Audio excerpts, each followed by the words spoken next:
On September 24, 2023, the residents of border villages and towns in Artsakh were displaced. Having barely escaped, without even time to grab the most essential items, they had found refuge in the area of the airport, 10 kilometers from Stepanakert, at the base of the Russian peacekeepers.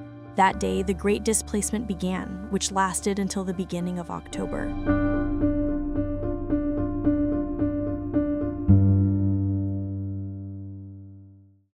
On September 25, it was my turn. I had already packed the most important things into the trunk of the car, although in those hours, everything I looked at seemed important. With a strange calmness, I left the house, without a single tear. I locked the door with special care and kept the key with me.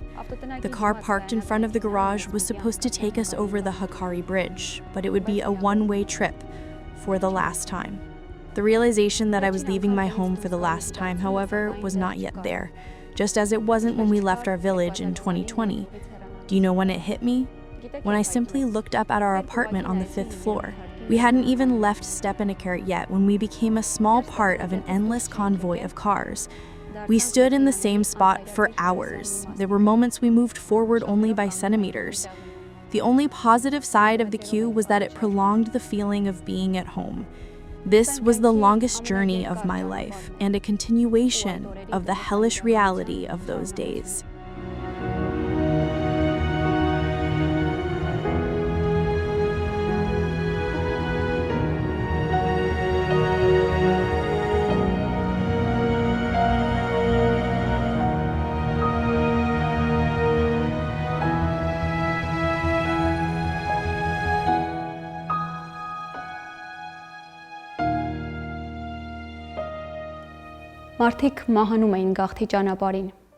People were dying on the road of the Exodus, and we had to somehow clear a path for them.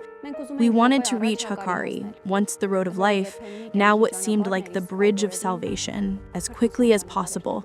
Yet we didn't want to, because we didn't know what awaited us there, and worse, what came after. Whispers circulated that the Azerbaijanis were inspecting the cars very meticulously, and that even discovering a cross inside could cause problems.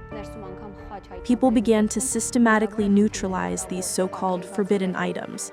I took it off, the cross, with great pain.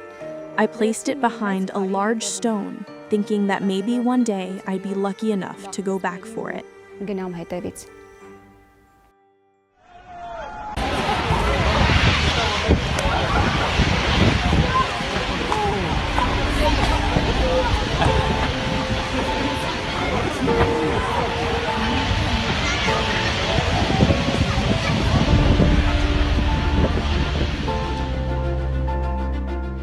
On the road, people were saying there had been an explosion at a fuel depot near the Stepanakert-Eskeron highway, but due to the complete lack of phone service, we couldn't get any news. We didn't know the situation, we had no information about our friends or strangers who remained there. We couldn't even begin to imagine the scale of this man-made disaster.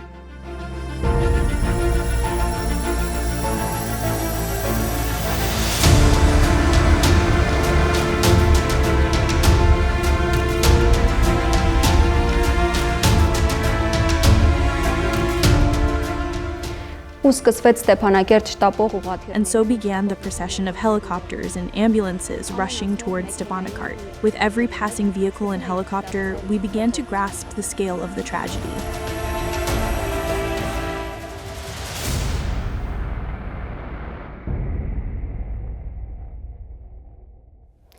Տնից դուրս գալուց 37 ժամ անց Hakkari 37 hours after leaving home, we were at Hakkari. They checked us, we passed. Young volunteers from Goris immediately approached the cars, bringing food and hot tea to the cold, tired people who had lost almost everything and were supposedly saved. The queue wasn't over. It continued at the Goris municipality, where they were registering the data of us, the forcibly displaced. The next and final station was Yerevan.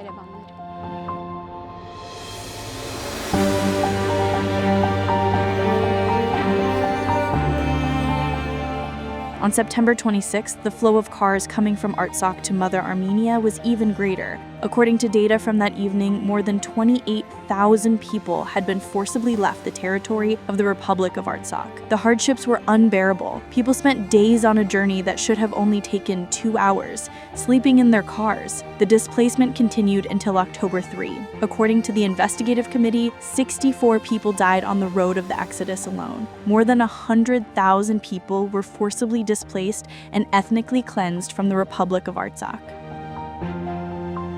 By Mary Danielian, ReOpen Media.